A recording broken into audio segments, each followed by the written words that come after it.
They go to her and they whisper to her, like, dude, I don't know who this guy is, but he's not Kevin Shea, because we know who Kevin Shea is. But she says, that's not Kevin Shea. So I get this big interview. They come over to me to try to bust my balls because they think I'm a fraud. They think I'm pretending to be someone. What do they call that? Try to make Stolen money. valor. They try to bust me and say, yeah, man, I really love your life rope rescue. That rescue on the skyscraper building. That's right. There's another and I'm guy, going, right? guys, I'm sorry. I'm not that Kevin Shea. I'm the other Kevin Shea. Oh, and that Kevin Shea was at the first World Trade Center bombing. Yeah, 1993 Moral of the story here is if your name is Kevin Shea and this is the future, stay the fuck away from Manhattan.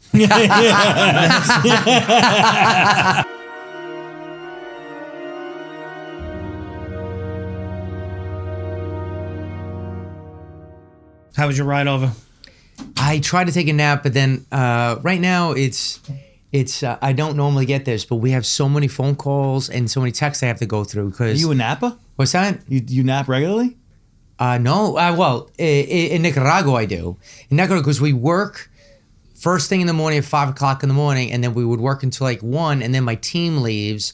So I said, okay, time for a smoothie and a nap, because you get that little sugar kick from the blueberry, and then I take a nap, and then we do part 2 of the day until nightfall. Yeah. I don't get that luxury. What's that? I don't get that luxury. That's a good schedule. What, you don't get the luxury of having a blueberry? No, the nap part. Oh, okay. They Oh, say, yeah, but it's usually 20 minutes or a half hour. Yeah, That's the thing. You either can do that or you can't. I can't do that. Oh, okay. I set the alarm. Yeah. And yeah, just sometimes do ignore it. They say, though, a 20-minute nap or a 15-minute nap is more productive than like if you tried to pass out. I know they say that, but Yes. it's just not. It don't work for me. That guy Jocko I Willink, understand. he says, but maybe take you a shot pace of yourself espresso well. and do it. And maybe your homeostasis is much better with your sugar levels, that you don't get a hope. spike in a, yeah. I mean, you don't drink Red Bull or anything. No, I don't. Oh, that's good. No, it's I great. actually met a woman who, how old is she? 80? 84 years old.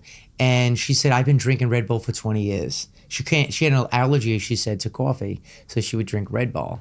And There's I'm looking at this a ton of 84-year-old caffeine in moving around branches in the backyard. And I thought it was so amazing to know someone. Because you would think that's the woman that would say, don't drink the Red Bull. You know, all those chemicals or something like that. But There's just like a insane amount of caffeine. And what's the other stuff? Guarana, something like that? That's not great for you? I don't know. It's, I was never really a fan of Red Bull, no, it tastes gross. It tastes Yeah, like kinda. cough medicine. I thought the same thing. I tried it and I'm saying, I don't think I'm going to like it. But it wasn't like cough medicine unless you have cough medicine with seltzer in it. Because that's what it was like. It was like, why am I drinking It does kind of taste like cough medicine. Yeah. For a little bit, I got into the Red Bull and vodka. That I could fuck with. I that. noticed Okay. though when I was, that was like peak 21, 23. Yeah. And I remember getting into like every time I drank Red Bull and vodka, I'd get into it with somebody. Oh, okay. And I was like, maybe this isn't the best idea. Yeah. And then I don't think I ever drank it since. Not to say I haven't had a Red Bull every now and then. I had, and the vodka I've had, just keep them separate. Separate. Do you consume a moderate amount of alcohol on a regular basis? You? No, I mean, I have, through my 20s and part of my 30s, but I've definitely like really downshifted on it. Yeah, I as don't I've gotten feel older. good anymore. Right. From it. So Okay. like if Like, I if you get had- banged up, the next day is not the problem. It's the next 3 days that are the problem. Wow, 3 days too. Maybe not recovery. 3, but definitely 2. Okay. The problem is when you're enjoying it, you don't want to stop enjoying. Okay. I think that's generally speaking of enjoyment in general. I'm one of my buddies all the time. Once it hits the lips, that's it. Yeah. So if you had a half a bottle of beer, would you already be buzzed? Half a bottle of beer? No. No. You? No.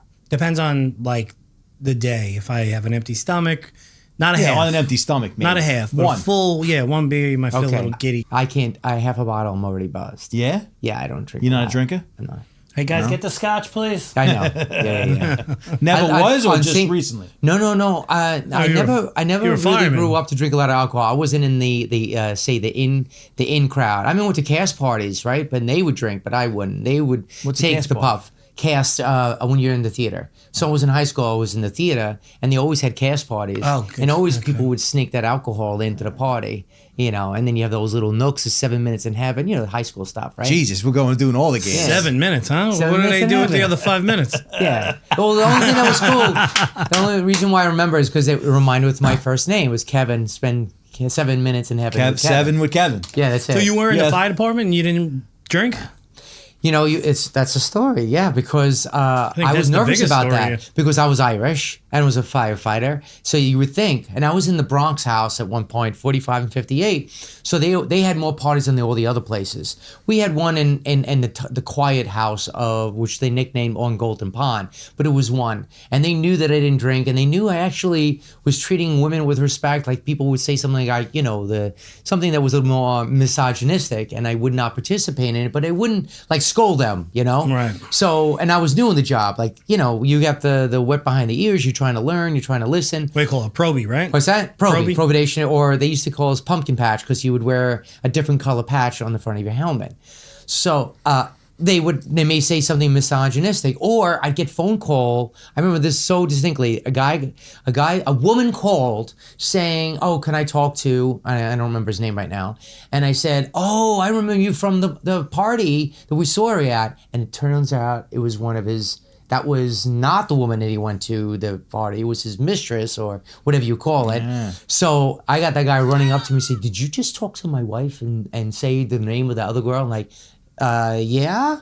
And then I only had one guy to defend me on that. And the truth is, they always saw like, "Oh, you don't understand the scheme. We may do this and you have to be a part of this whole scheme." And I didn't feel like it. I had one guy to defend him, and he says, "Dude, answer your own call." You know what I mean? If the phone's calling and she's got it, you answer it. If this guy's in the house watching the phone, it's all up. So, yeah, but they got the idea that I'm not that kind of way. So when we went to a party one day to try to get me drunk and meet up with a woman, so we ended up going to we went to two places, right, in the city. It was called Sit and Spin. That was our tour for everyone going off to the next place. So I went in, and they could see that I didn't want to go in the first part because I just thought it was all going to be a lot of drinking. So I hung out with my warm towel around me, and then they said... What was the warm towel doing? What's that? What was the warm towel for? Warm towel just keep me warm, because on the bus, they were not keeping it that warm enough on the big bus that we were at. Yeah, I'm sorry. I would think that my voice was too loud. No, okay. Clearer the better. It's almost about so we were on the bus, as everyone was, because it was their day off. Other guys were working their tour. So we went on. There must have been about 30 guys. And they got to the first place, a bar, and I didn't get off. I was the only one on the bus staying out. And I was cold, so I wore my blanket there. And I even took a nap in the bus. It was nighttime.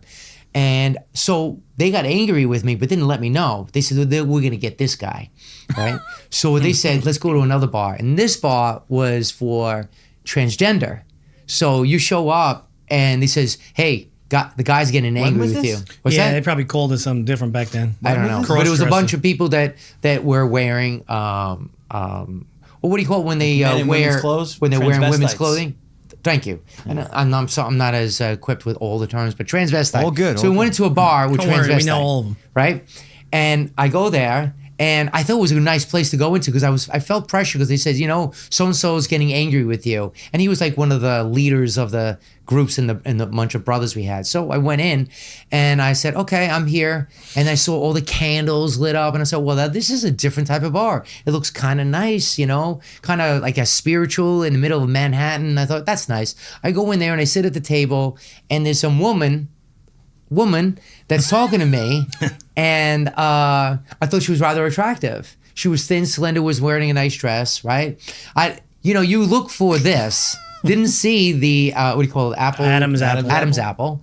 So I'm having a conversation. I'm flirting. She's flirting right back to me. She finds it fascinating. I'm a firefighter, but amongst the 30 others that are in there. And there are other people there drinking. And I have one kamikaze, but I already told you earlier that if I drink something, I'm going to get a buzz rather quickly. Sounds like a recipe for the disaster. Yeah, sounds like we're Well, to you it's a disaster. Me, it was a neat experience because two things were a win-win scenario. One, they got to make fun of me. Right? The brothers that really wanted to bust in me because, you're not willing with the crowd. You're not willing to participate in this kind of stuff that we do. So there's a way to bust me. But it's a love. If you're not being picked on by a brother, you actually should be more nervous. You're not in the yeah. But why were you guys at a transvestite bar? What's that? Why were you guys at a transvestite bar? They wanted to get none back of your at me. goddamn business, Jesse. Yeah. So it was a joke. It was a joke. It was a joke. They're known for that. So I got in there, and I found myself attracted with her. We were flirting enough to the point where I said, "Well, we're going away now," because the guy says, "Well, it's time for us to go." And at that point, he says, "Could she come with us?" And then, "Sure, she can." You know what I mean? So one guy didn't want to have anything of one of the brothers came up to me and says, "Kev, there. I don't want to curse, so we get anyone curse. offended. Yeah, I can you're curse. free to say This is whatever you Kevin. They're want. fucking with you. That guy. That's a guy. And I'm looking at him, I'm looking at her, and I'm going, that can't be, because I'm innocent. I'm not that kind And you of got a guy. kamikaze in I'm you. not that street smart. It's an So- appropriate drink for the story, by the way. Oh, is it kamikaze? Well, is? I mean, if you think of what kamikaze is versus Then they're what you were smarter than doing. they were more clever than I gave them credit for. So I got her on the got her onto the bus, and then we start making out, and all you hear is the woo woos and the how like roaring laughter and stuff. And I didn't think anything of it until there was another questionable thing that happened. A guy shows up and sits behind my seat, and then he's like really trying to get close and say, "Hey, are we all going?" I'm like, "Well, we're going." And he says, "Yeah, well, I'm going with her." And then finally, I felt like there was like an arrangement being made. And then I said, okay. And then she was grabbing me in the crotch. And I'm like, well, this is getting somewhere. But at the same time, I'm getting uncomfortable that this guy is either the brother or maybe a pimp. That's I don't the know what's pimp. going on. And at that point, they says, listen, you guys, we're going to go on, but you guys can't come on the bus. So I got off the bus with them thinking, oh, I'm going to be dating her. But then it started to become really uncomfortable. And she started as if she just came out of what do you call it? Out of a deal or out of a spell. She started acting like distant. So I said, oh, there's something up that I don't know about. So I just got right on the bus, and they were all laughing me, patting me in the back, like I was either part of the gag or, they got me, and he's never going to get the joke. Headlined it. Yeah. So it was fun. So I basically sucked tongue with possibly a man, according to them, and I will never know. And they never called me, so I won't Holy know. shit. But I'll go with, and I got to tell you, it wasn't that bad. It really wasn't bad. I didn't So feel bad perfect about it ad at all. for the NYPD. And they needed a win. Bro, you're coming in and I'm like, we're talking to this guy about a green dome out east. He wants to be Yeah, the man. yeah. I was but not this- prepared for Oh, this sorry story. about that. No, sorry. You kidding But me? this was part of the life that I didn't even know. And believe it or not, when I got into the fire department, it was actually my first sense of being in a community. So when you're feeling like you're with a group, it's not like they were betraying me. They were actually filling the role that I thought they would be. People who they need to trust you when you're holding the hose, that you can handle Literally, the by the stress. way. Yeah, 100%. So Which hose are they we talking bust your about here? balls. They're busting it for a reason. Whose hose were you holding? What's that? Whose hose were you holding? That's a good one. That's a good one.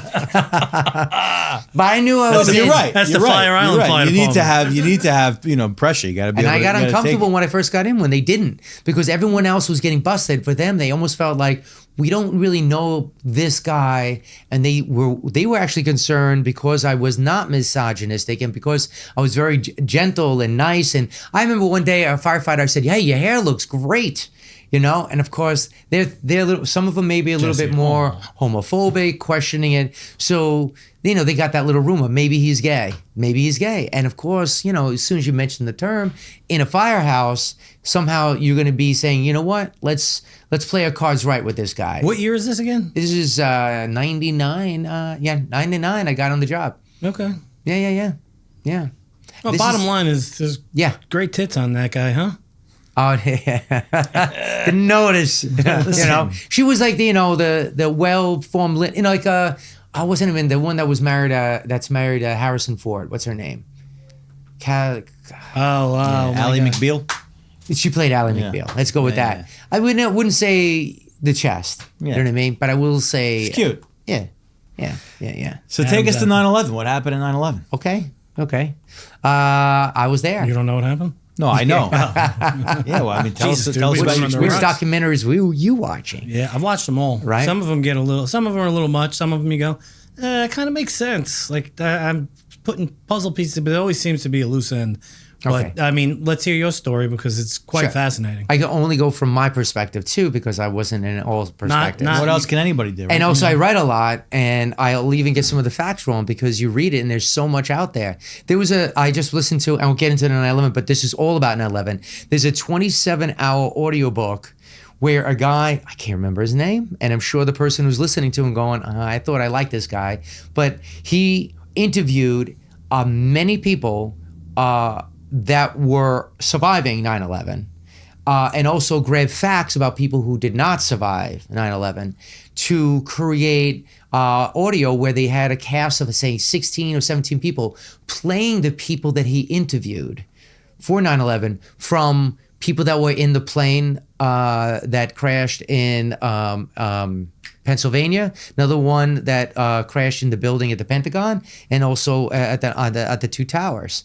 So they interviewed everyone to get almost a minute by minute of what was occurring at all 3 points.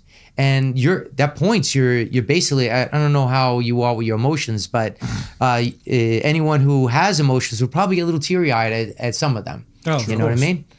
So, and I learned a few things I didn't know about, like when Chief Pfeiffer sent his brother up to go up in a building that they both knew that he's not likely going to make it back.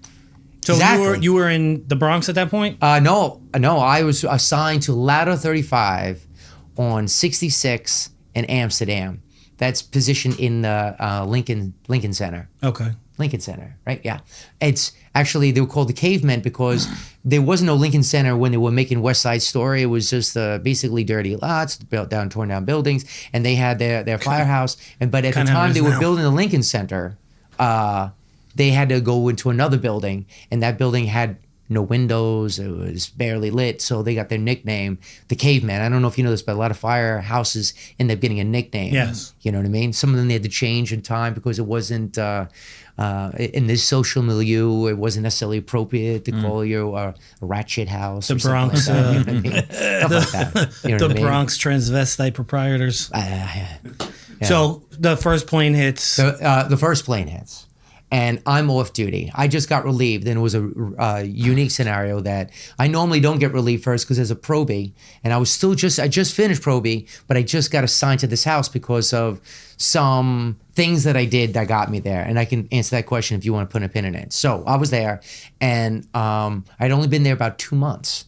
I came in July, and you're in the fire department for 2 months. I'm in that firehouse because you rotate. Okay. Yeah, we can get into that too if you want, but we rotate. So I was kind of the new fresh guy for 2 months. I'm the kind that carries the bags for some of the guys when we go to a baseball game. I would try to rush to go to the dishes so the senior guy wouldn't do the dishes. You know what I mean? I take a lead of some of the roles that you normally do when you're in the lowest rung of the ladder in any group, right? Good old-fashioned hazing. So I pick, what's that? Like a good old-fashioned hazing. Right, and then you get that name, attaboy, if you do your job, and otherwise they bust your balls even more if you don't, right? So I got relieved, which is rare because as a lower guy, you usually make sure all the senior men get replaced. You know, they get off duty, and usually they're supposed to get up at 9, but we try to get them done early so they can miss the traffic if they're going upstate or they're going to Long Island. So I said, all right, I'm relieved, but I hung out. I actually had my little Geo Metro, 1996 Geo Metro outside in an area that we're parked, and I had a costume because I had a costume party either later that weekend or that day. I had the Barney costume in there because I do that on the side, right? So as I was waiting, the plane hit, and immediately I saw that, and I don't know how everyone reacts to it, but as a firefighter, and I'm hoping most firefighters reflect it because they're usually very verbally about it, they do like fires. They like to go to fires. It's a sense of purpose for them.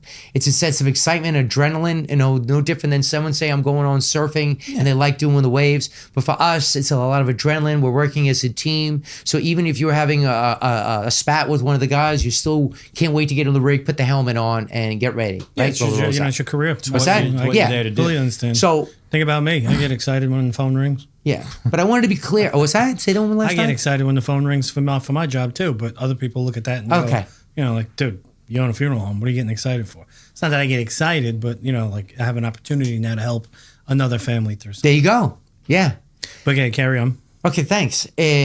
So I went right up to the officers. They were on the second floor. There were two offices, the one for the truck and the engine. If you need me to explain what the difference is, I'll let you know. No. But in the meantime, so I talked to my officer, the truck officer, and said, listen, we just got a plane going in. He's aware of it because they have a TV in the room in the kitchen. So I said, may I come? Because you have to ask permission for it because new policies about insurance and stuff. And he says, listen, we don't have a free bucket seat for you, a seat that you can get on there. But why don't you go talk with the engine officer? So the lieutenant was in the engine office, and I said, listen, I'd like to come. He says, you got it.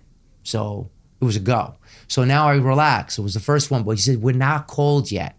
Not all vehicles go on the first call from the dispatcher. Right. Certain ones that are nearby get the first first due, second due, third due. You know, it's just you're in line to get in there to put out the fire because, you know, one guy's get exhausted, the tanks are getting refilled, so another team goes in. Then you have truck and engine, they have different responsibilities. So so I said, okay, great. So I started getting ready, packing things. My gear was going into the car, hoping that they wouldn't. They would call me in, and then we hear the radio come in again. The dispatcher is now calling our engine and truck to go. All right. Now, at that point, do you know the size of the plane that hit? No. Because when I was where I was, when they said that, I was like, oh, it's a Cessna, something small, thinking, you know, the city, they tour, you know, the helicopter tours, plane tours. So I'm like, it's, you know, I'm like, how do you miss a building? Like, how do you not see that? And then, obviously, I was drastically wrong. It was, you know. You were not alone. If you watch the feedback of all the newscasts that put on then, they had no clue, and they were getting calls in. And they were mostly a Piper plane, a small plane. Right? Maybe a small private jet. That was correct. It really didn't hit until minutes later, especially after the second crash, that it became well known. And to answer your question, no. I did not know what type of plane. No one in the Firehouse knew. There was a footage going on, but it wasn't at this point. When the first alarm came in, the real footage of the first plane going in, at least at the angle that it was at, it was not clear what was going on. Right? So knowing that, we didn't know. And then when I said the second alarm came in, now we were called in amongst other units. And I knew it was my time to go. I grabbed my gear. I got it on. I got on the rig for the engine. But as soon as I was there, I asked immediately, so we're going for that run? And he says, no. Because you didn't know. I said, no, a second plane hit the tower. And that's when you start seeing on the plane in the kitchen display, because it faces the door when you're going in. Now you're seeing footage of a plane, a full passenger jet. I mean, you know what I mean? And I'm pretty sure, because my memory of all the words that were coming out are sometimes a blur. Like, did they mention 7047? Did they 757? I don't know. But it definitely on the image, when you saw that the wings almost went to the sides of the walls and almost met the whole building, you knew it was a big baby, right? So I jumped on the rig, and I already saw in the faces of the guys, I'm looking at the faces, and it's a different look. When the guys are ready, I told you how excited they go for a fire.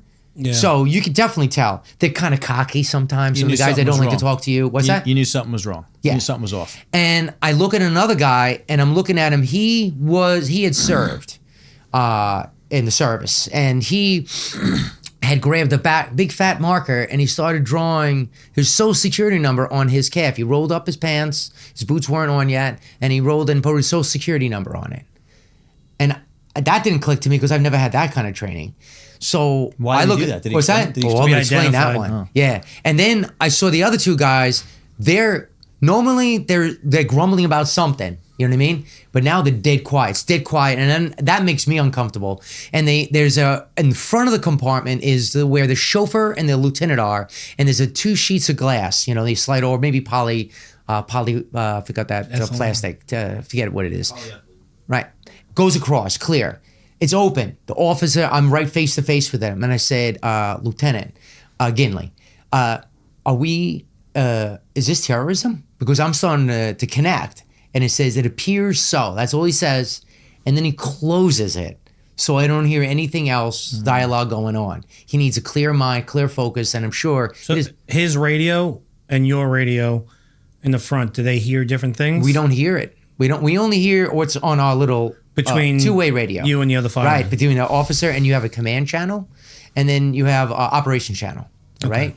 So I'm only going to get from the operations, not from what the chiefs are talking to other chiefs, and chiefs are talking to officers, stuff like that, right? And then of course the vehicle in the front, if you close the compartment, I may hear something, but I may not hear everything. Garbled. Right? Nor will you mention the officer talking with the chauffeur, because often the chauffeur are like a team. Because the officer has to tell him where you need to go. And the chauffeur say, hey, bud, I don't even think we're going to have any water because the standpipes may have been destroyed. And do we need to hear that right now? Maybe the officer said, not right now. Not unless we get all the facts. So it was shut. So I had no more information going in there. I have a guy who has a social security number on it. And guys who are normally saying something, whatever, something that would definitely give you an element that he's excited about the fire, or he's grumbling because I have to go to that damn place and go up 25 flights of stairs again, was not happening anymore. So it was totally different to me. And this was my first experience where I'm going, I didn't know I was jumping on, but I still wanted to stay. There was no like, could you just pull over and let me out? It was like, no, I'm in. So when we got, then, so we're driving down the road. Oh, you have? No, from what you said. Man, guys, can you just stop the car 1 sec? I'm just going to hop out. I want to get some coffee for us. Yeah. No, I'll meet you down there. That didn't even hit it. And there's another thing. You see that camera that's like, I don't know if anyone else can see it, but there's a Lumex camera there. I had one of those digital cameras in my bag. And what I did was, when I was in the Proby school, we had to fill out every tour. We had to fill out what you did that day. Right. All right. Because you didn't know. Memo book, right? What's that? Memo book? It's like a memo book. You had to talk about the operations you did, or some lesson you learned, or read something you learned from the books that you're reading, because the books are roughly about up to your hip, books that you had to read on different operations in different buildings in different towns, stuff like that. So today was going to be a big day to write something, of course, right? And I did things differently than the other probies. I actually took pictures and I wrote on a computer, because you were supposed to write in like a composition book. If anyone doesn't know what a composition book from the good old days, that little marble book on the outside, right? So in mine, I didn't even use the ones with the regular lines. I actually had the hex ones, and I was drawing on it because I did drawings and stuff. So I went all out, and that was one of the reasons why I got into that Firehouse, because that was a special Firehouse, and I chose it. So what was I getting at? Oh, so I brought the camera because I thought, okay, I've never been to something like that, and I always keep it in there to take a picture if there's any time ample. Now again, didn't know there was going to be a terrorist attack. I didn't know until I got on the rig. So now it's there. So this comes into play when we show up at the site. We get up to a place, and we had to actually go in a different place because obviously there was debris that was coming out of the building. Now, you haven't heard anything differently, right? Building, debris, plane parts. Okay. Just making sure, because you said you read different other stuff, right? No, in that documentary, it was more about like the conspiracy of the whole thing. Okay. All right. So we all agree then the plane did hit. Well, right. You were there. Yeah. Yeah. Oh, I know, but I'm taking, like I said, I'm giving you the benefit of the doubt. Yeah. I wasn't fucking there. I just like to know, in case someone says, because they did say that about the Pentagon. No, it wasn't a private jet. It was a missile. Missile, yeah. Right. So anyway. So we got there, and we had to move a different position because the truck and engine came. But as I mentioned earlier about the chauffeur saying we may not have water, there definitely not going to be water in the tower, because once you cut off the top, right, the water wants to keep on shooting. The water comes from the top or from the bottom? It comes from the bottom. Okay, so then they pump it up to like the holding tanks. That's right. And you have to deal with the height, the head pressure. As you go up higher, you have to have more pressure. Wow. So if you cut it with a wing of a plane, all right, you're basically shooting a lot of that water right out the top. And where's your pressure now? You have to go down at least a couple of floors just to capture on that. But there's no cap at the top. And you're obviously not going to see some guy going up to 78th floor to try to weld something on. How many floors was Twin Towers? Do you know? That? How many floors it was? Please don't. Had to be 100 and something, right? I thought it was 110, but I could be wrong. Someone could do fact checking and then come back to us. There all right. 110 floors. Oh my God. Okay. Now, that's a miracle. It's either I have a blip of a memory of it, and thank you so much. But forgive me, anyone who's listening, if I get anything wrong or if I say someone's name wrong, I apologize. You understand? And say I am not a historian. I am just. Dude, you're a part of history. What's that? Your story is incredible. How about this? What do they call that? It's a personal story, a personal, I think a testimony. I'm doing a testimony, and it could be flawed. All right. The failed narrative or whatever. So anyway, I'm there. We had to go to different locations because the engine had to find a hydrant at the surface on the ground, at the level. All right. And we don't do water. We do rescue. We do pulling people out.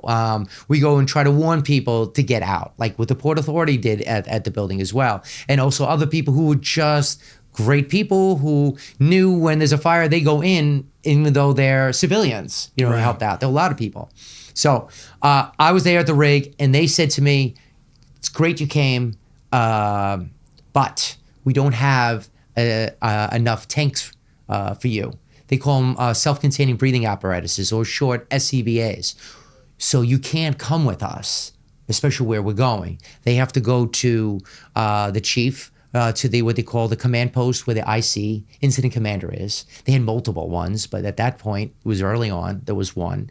And it was one at, do you remember there was a stainless steel area where you walk over to get into the towers? It's not tough to remember. For people who didn't really visit it enough, there was a stainless steel, one still is there. It's still there, but there was two of them. I know anyone familiar with them? I don't remember. Okay. We were both. It's a passageway. It's just transverse. I don't know what the name. I think I know what you're talking. It almost looks like I could be wrong, but was it like the like a scaffolding with the top on it? It is actually full enclosed, and it was full enclosed too in glass, so you can pass through from one building to another. Okay. Was that above ground. Where the restaurant was? Windows on the They wall? do have it in a restaurant. I'm not quite sure. I don't think it's Windows that on the high wall. I know what you're talking about, but I don't know. I don't think it's that high up. No. Yeah. Someone's probably commenting right now and is letting you know. So Windows on the world. That's Windows to the world. If you said it, I didn't hear it. Sorry. That was the restaurant. Yeah, I don't think that was like like an a event catwalk center. bridge Yeah. went from building to building. Right. I've So- never seen it in a picture or anything, so I'm thinking it's above ground, maybe a few stories up, but not like super high. Right. So I think third mezzanine or something like that. Again, Yeah, you could be makes checking sense, that. right. So so engine went one there. I'm in the truck. I got out. They don't have an SCBA for me. So you need to go and find your team, the engine. So I had to go and find them because I was assigned to that team. Was it truck? No, it was Ladder 35. But I was in the engine. I need to go to, right. I was in the engine. They need to hook up and I need to go find my truck. So the truck, again, different location. I went to the incident commander and he told me I was there. By the way, he was not alone there. So you're pitching one chief, one battalion chief guy who's holding a board that's on a little table that's no more than 3 feet high with little things that you look at. You're playing a game of, what's the one? Battleship. Right? Little magnetics where you're in tower this, you're in that tower, you're in the staging area. We need to know where everyone is. He's setting all those pegs up, and I go up to the battalion chief and say, where's Ladder 35? Has the second plane hit yet? Already had the second plane hit when we were called. Okay. We were called. Yes, I'm Okay. sorry. So Is it absolute mayhem at this point? Like, is it? it didn't.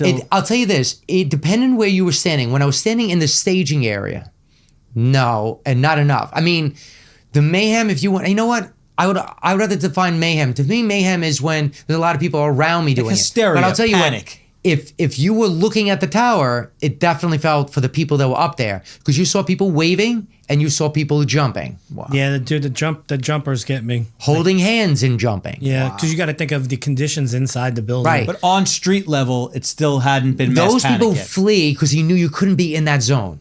Part of the party was making sure you were clear of that area, and anyone got out, they were obviously screaming as they got out of the building, and they kept on running. All those videos of like, it's the videos with the huge billows of smoke, like on Remember, ground that level. went very big distances, though. If Yeah. you don't make me saying that to Yeah, but you, that's you're- after the collapse too, Jess. Yeah. It has that. at this okay, point, Now is the collapse, right? This is not yet. And no one, I wouldn't say no one, but I will say that not many people knew that the building was coming down. Even you're standing in your staging area, you're looking up at that just travesty that's happened. People are jumping, people are waving. You're anxious to get up there. Is there any thought in your mind that like, oh fuck, like I may not get back from this. Yes. This is like this could be it, and it doesn't look good. yes. But you would think it. I mean, because I haven't seen one documentary. I only know I remember where I was and I remember what the time, but I haven't watched anything. I was never into the conspiracy thing. At that moment in time, you're thinking the building might come down? No. Okay. Nobody, not saying nobody, very few, especially if you didn't have the tools. The police department knew it was going to collapse. They had a helicopter. They knew what was going up there. Got it. But there was no interagency communication. Yes, so that's how- they knew. From the In start, fact, too. If you read one of the books, you will hear that there was a Port Authority that got the communique, even though most of communications were down because what tower has that? There's on the top of one of the towers, there's that Giant communication. antenna, yeah. And if that goes, or if it's burnt away the wires, you're now not getting your cell working, right? You're not going to get that because we actually inside the building, they were designed when they had the building designs. You need to have a communication repeater in there. So at any floor, Backup, right? I will be able to get communications. If the chief is outside the building or in the building, I get the message. Interesting. But once the system's fried because a plane cuts through it, now you got nothing. There seems to be a lot of, and not just like the conspiracy documentaries, but in pretty much all of them, it said communication was an issue between Port Authority police, the fire department, the rescue teams, pretty much everybody. And then to further that, it seemed like there was a lot of miscommunication between the FAA, all the government bodies. It seemed like they had credible threats that were, the FBI discovered or the CIA discovered, and there was no interdepartmental sharing of information. Interagency communication has been a problem for eons. Right. And before this 9/11, they were already talking about getting interagency radios for years. And believe it or not, I forgot how many weeks before 9/11, they had interagency radios in their departments. But there was something faulty, so they actually removed them and gave them the old, what they call Sabre radios, which did not have the interagency. After 9/11, we definitely got issued the interagency with multiple channels to work with. One channel would be the interagency, another one would be the command, and another for our fire department and everyone. And then also for operations, where you're talking to your lieutenant, the kind of operation where the lieutenant says, go check out the room at the first exposure, you know what I mean? And then come back, that kind of thing. So the chief is the one who's saying, we're going to need it like they did in 9/11, we're going to need another IC command somewhere else that takes over the operations of South Tower. One IC, now comes two, then they had it like four, all right? So now I'm going to go right back to where I was. Oh, yeah. So now I'm in the truck. You're watching the building. I'm right. I'm watching the building, and you asked if there was chaos. And there was chaos. Now, behind me, though, at the command, this was the staging area where a lot of guys who were called in from the dispatcher, and some that haven't because they know they want to be there. I guess I told you, fire comes, they want to be there. They show up, and they put their rig in a certain place, and they all come up in this area, all out of their rigs. They're all standing there waiting to be called to relieve someone. So I get to see a whole bunch of guys that I haven't seen in a while through my rotation. Lieutenant Patricelli. There was another guy who was for the UFOA, the United Firefighters Officers Association. And they were so happy to see me. I was so happy to see them. We're hugging and embracing. Them knowing more than me, because I've never had something as critical, because I'd only been in the job since 1999, right? So they've seen a lot more. Like my father could have told me stuff because he was in the civil rights fires, right? If that's what they still call it. And so they knew what to expect, and I didn't. So I'm just embracing them and saying, this is great to see you. But I'm sure they're looking over their shoulder and going, hope he doesn't see that kind of stuff. Right. He doesn't get affected by that, because they were like mentoring me in these few years. What's the time frame from that to when the collapse happened? Okay, so we showed, I'm going to try to say that we got after the second building came down, 20 minutes after that, and if you recall, the South Tower went down first. Yes. All right? So we're talking, it's true. Like you would say, would you still be hugging if you knew the building would be coming down in the next 30 minutes? Well, that's what I'm interested in. What I'm interested in is I want the picture of you're there, you're watching this scene, you guys are doing what you're doing. I'm sure there's all sorts of emotions running. I want to know the moment when it's, oh, fuck. You never watched any of the nothing. documentaries, regardless of whether or not they're conspiratorial? None. Dude, there's videos of the guys waiting to get called up, and all you hear is whap. But what's your whap? And those are just people jumping out of buildings. Where were you at that moment? Hey, Paul, first I need to address the elephant in the room. You said you saw none. No. Wow, I'm sorry. I'm saying This that maybe emotionally you weren't ready, because I got firefighters who are not ready either. But I just want to make sure I understand. I mean, in order to get into me and who I am and why I am, we'd have to have 30 podcasts, and we'd be sitting here for a long time. Okay, well that will be when I'm interviewing you. I guess. Oh, okay. At this when location. you want to have me on. Okay, I'll explain to you why. There's probably a lot of things like that I didn't pay attention to. Well, this is new and enlightening. I really appreciate you being honest about it. Cool. So, mine's a unique scenario when I had retrograde amnesia.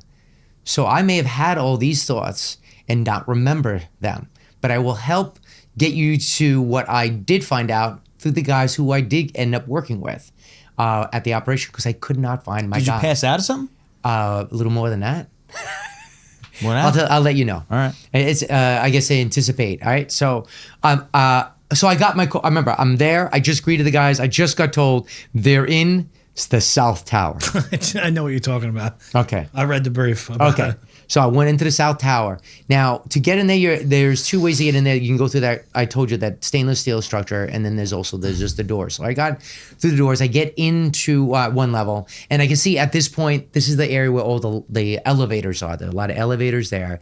There are also a lot of the SCBA bottles, replacement bottles, because you're going up a lot of flights. You're going to use a lot of air when you're going up there. You're going to need a replenishment of the air, and someone else might be that guy who's going to help you out. Now, they're not just clear, beautiful, well lit like this studio going up the stairway. Sure. Two things are an obstacle to you. One, there are no lights, and if they are, it's filled up with some smoke, so you're not really seeing anything. Right? Then you got people coming down the other way. You're going up, they're coming down. And you're even helping them come down as you're going up because someone's having difficulty. People trying to get out of the building. Yeah, they're not coming down in a orderly fashion either. Right. And they're they have a team of people. 2-3 at a time. It wasn't just them that are recognizant, oh, I'm going to go and do that. No. They were usually people on every floor where they are designed, their duty is to aid people on that floor to get out. It's fire safety officers, maybe. That's what I think they're called. So they're on every floor, and they may be an employee of Cantor Fitzgerald, but they're also assigned this duty. Just like when you go on the plane and say, oh, I'll sit by that window, by that door, and I'll take that responsibility. But they happen to have a little more training to go to special sessions. So every floor, they're all coming down, people in wheelchairs. You have a whole book on a story about how a fire team brought down a woman in a wheelchair. You know what I mean? And someone who got serious burns and stuff. So they're coming down, you're going up. I go up to a certain point, and then it hits me. Okay, you're dealing with a lot of floors. There's an up and a down. At that level, I don't know which way they went. And also, it's dark, and also they're coming up. So I said, I don't know if I'm ever going to find these guys, because first of all, how are you going to see a guy in the dark where the only thing you see is the number of the unit? And not everyone has their name yet on the bunker gear. You're in which, north or south? South Tower. Okay. Okay. As you just to preface, it is the South Tower that goes down first. Right. Okay. Even though it got hit second. All right. It was a lower floor. So yes. So I'm saying, okay, now I'm orphaned. I won't be able to. And it's a term that you may hear there from other entities, but I'm now orphaned from my group. I'm separated, so I'm an orphan now. I'm an orphan firefighter. And there are other people who are also separated from their team for whatever reason. Maybe he was a chauffeur in the engine and there's no operations for him because there's no water. So the other team goes and does other things and he's left alone. So at one point, I meet up with enough orphans in that lobby that someone says, we got to do something. I said, yeah. It says, we got extinguishers, but we don't have a fire to put out. Yeah, but this fire's going outside.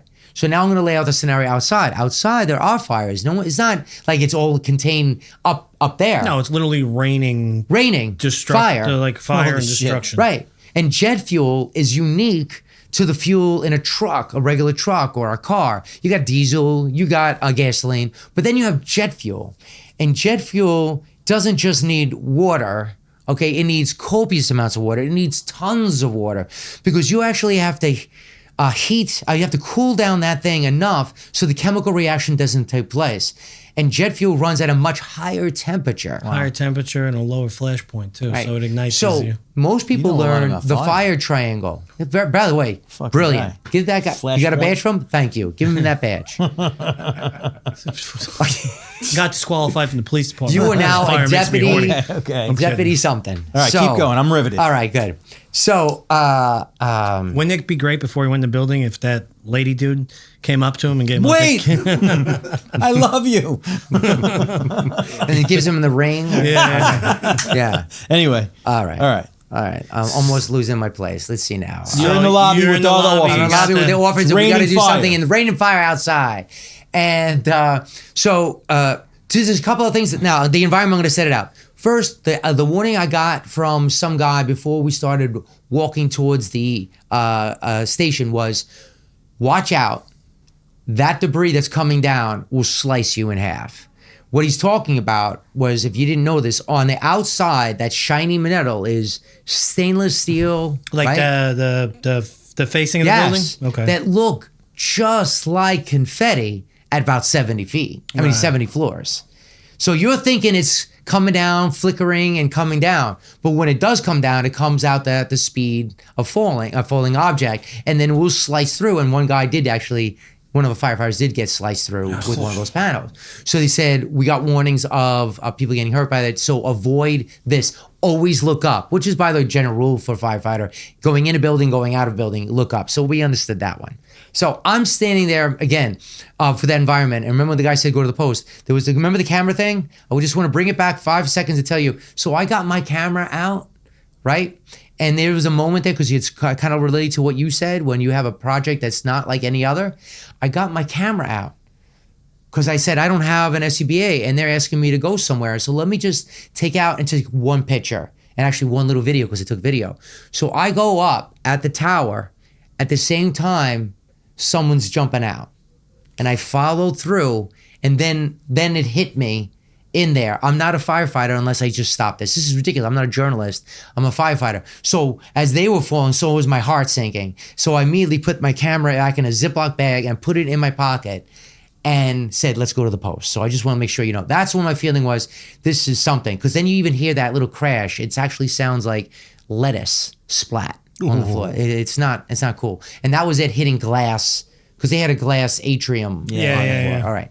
So that's the moment where you realize I'm into something. I'm into something serious. that I have to pay attention. Yeah. The details, what they're saying. It's not a drill. It's not like, oh, the fire's over there, don't worry about it. It's like everywhere's happening. This scenario is Yeah, not the under fire control. in It's not reality getting is better. Basically a square block, right? And what's that? Yeah. It's basically a square block and then umbrellas out. Right. And they actually extended more area when the buildings actually came down.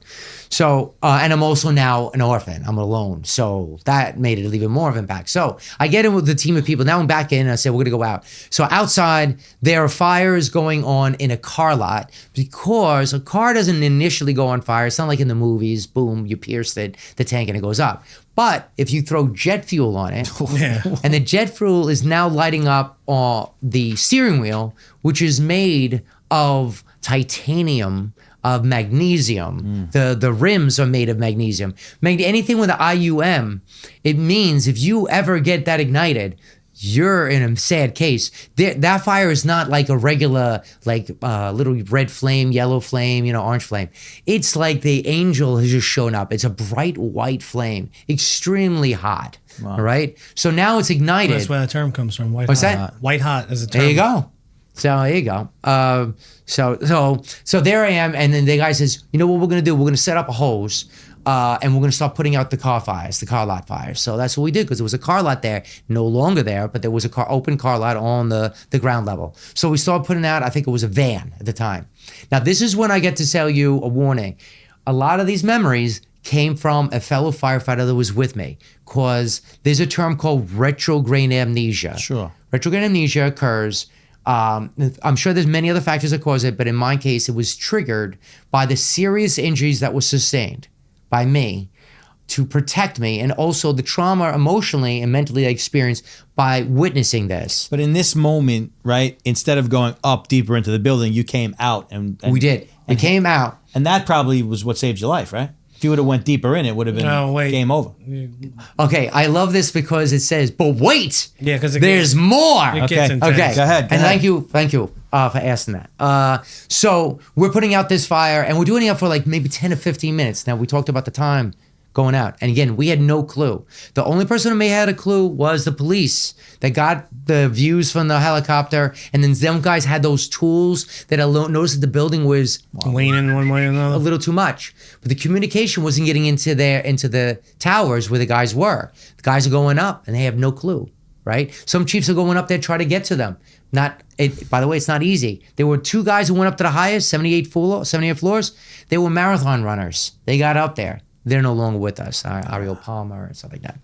So Pfeiffer also is not with us. So anyway, so after about 15 minutes of this operation, one guy says, you know what? We need to do more. This is not it. This is going to go on for hours. Let's see if there's anywhere else we can help. This guy said it. I want to say his name is Hank Sarasola. All right. Could have been two other guys. There was two other guys. There was one, I think Fusco was another guy. There was another guy with him, all firefighters, right? So they go in, and he goes in, and when he comes out is when, and we're still operating with our masks on, with the hose, holding the hose, and he comes out, and according to him, he felt the vibration. Wow. Looks up and sees that billow, that ebb and flow of coming down of the building, all starting to come down. The initial collapse. Yeah. It from the South Tower took 9.5 seconds to completely come down. Right. He yells to us, because remember, we're out in the front. Remember I told you about that stainless steel structure? This comes into play. We were wrapping the hose underneath it, because as the debris was coming down, I told you, those big stainless steel panels, if we were underneath this stainless steel structure, we were protected from that hitting us as we're putting out fires. So we were in defensive mode, putting out a fire and protecting ourselves as well. He runs through those things coming down, some of the debris, and the other stuff coming from a big cloud of it coming down, to yell at us, run. And he's running. We have to go, who's that? What's going on? Through our masks and other things, the hood we're wearing. And we had to look at him, then look up, then drop the hose, wherever it is, and then run. I don't know how long that takes. All right, I do remember there was more than 1/10 of a second just to note that something's happening. Yeah, what do you and say? then take alert. Then you're looking up to confirm, right? Because you don't know, Yeah, of right? course. What's that? So then we drop and then we run. So I'm now running with an SCBA, about 75 pounds on me. Two other guys are running. They're finding their place to go. Where can you go in a place, basically all buildings, where you can be protected? You have a road to go down, right? What's the name of the road? Hudson. That you can go down. Another road that you can go down, which is basically parallel to the building. Only one road that goes away. And then there's a couple of, maybe an engine that was parked, all right, and maybe some other vehicle. So guys ran. One guy was buried under a serious debris. Another guy found a rig, an engine, and jumped underneath it. And of course, debris comes on it. So immediately flattened the tires. So he was down, and he was underneath there with more debris piling up, meters high. So Did he make it out? buried. Yes. Okay, other guys that ran like I did, but didn't run for long, because as debris comes down, it's displacing a lot of air. What may seem like a little bit of a breeze at the beach, but now comes a huge hurricane of wind that was lifting me off, and then I'm not landing right, rolling, trying to get back up again, because you just knew your subconscious goes, you need to get the hell out of Fight or here, flight. and you're running. Yeah. So Yeah. I'm Just not to necessarily interrupt you for a second. Go Think ahead, of it like brother. this, right? A professional athlete is going to run the best of the best are going to run like a 4.4 40-yard dash, right? And the building comes down in 9 seconds. So a professional athlete with not 75 pounds on his back would run approximately 80 yards, which is from the front of that building is not that far in comparison to how much came down. Right. So now take, I'm not knocking anybody in the fire department, but take, all right, let's say an above average build, not and a fit fucking Olympic runner. with 75 pounds of shit Yeah. on him is now in a sprint run for his life. Wow. They're not getting that far away in reality. Right. So now we're talking about luck. Now, the fear of it, I can't say that I remember it because of retrograde amnesia, but I can remember, and at least I can have confidence that I remember certain things. And it was confirmed when I woke up from the hospital, not knowing what happened, that he said I said certain things that I remembered, which was good to know. Sorry. So one of the things I do remember again was the running part, and then being down, and then maybe rolling or fumbling around as the building was coming down. The next thing I remember was it was a little bit calmer now. There was no big gust of wind, but there was a lot of whiteness. But then there was a glow. There was a glow. Now, at this point, you have to picture me, because where they found me, I was roughly 200 feet away in layers of debris. And there's a picture of me, if you ever get a chance to take a look at it. There was a picture of me in the We'll bring it debris up when they and then found we'll me. show it on the podcast. Oh, good. So they got me pictured, and they may or may not have the longboard in that picture, but I was laying down debris, and they found me there. But what was going on before that, before they discovered me, because I'll get to the part where they discovered me, because that was a miracle too, was that I saw the light, and I started crawling towards the light. And then for some reason, I stopped. I felt something, and I just stopped. Turns out I was actually walking towards the exposed gas pipeline that was on fire. Oh my God.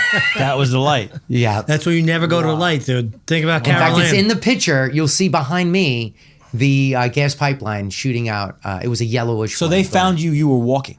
No, they found me laying down on the ground, and I was still in a subconscious state. Wow. They didn't. Now, here's, as a firefighter, you will know this immediately. There's an alarm that goes off on your SCBA.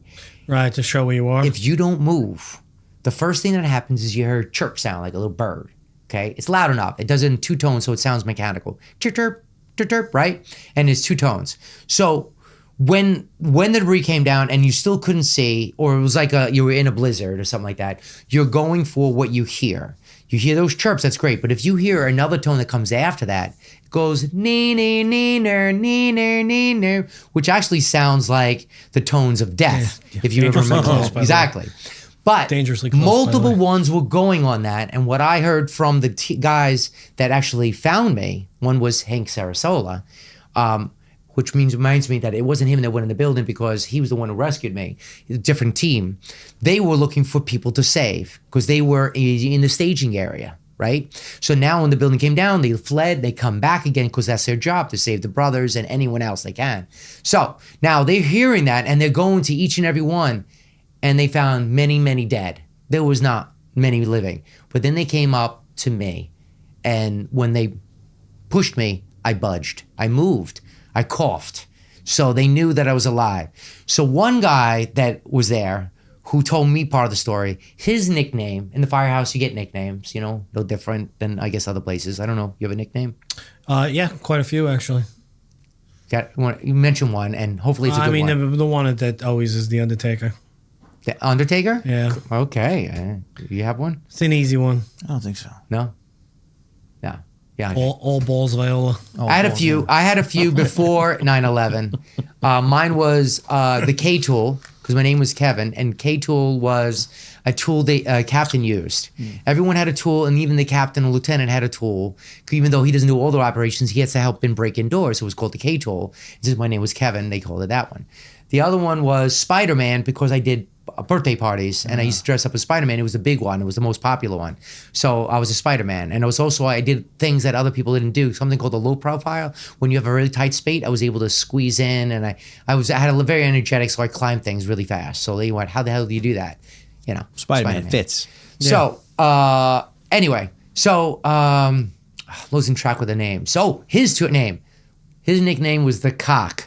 For I guess some known reason. I didn't want to say it, but Exactly, but it's okay. He had Me too. So, and at this time, I'm gonna guess because I only got the story when it was on the phone, and I think he was a little doused with a little bit of celebrations. You know what I mean? Right. At the time, he was dealing with it because we got this conversation during the recovery stage, because there was the rescue stage where we got guys all alive. But the time I got an interview with them was 2 months later, around November, I want to say, where I got the stories. All right. And he said, listen, I stopped, I saw you, I pulled you up, and I took my finger and I grabbed a whole bunch of crap out of your mouth.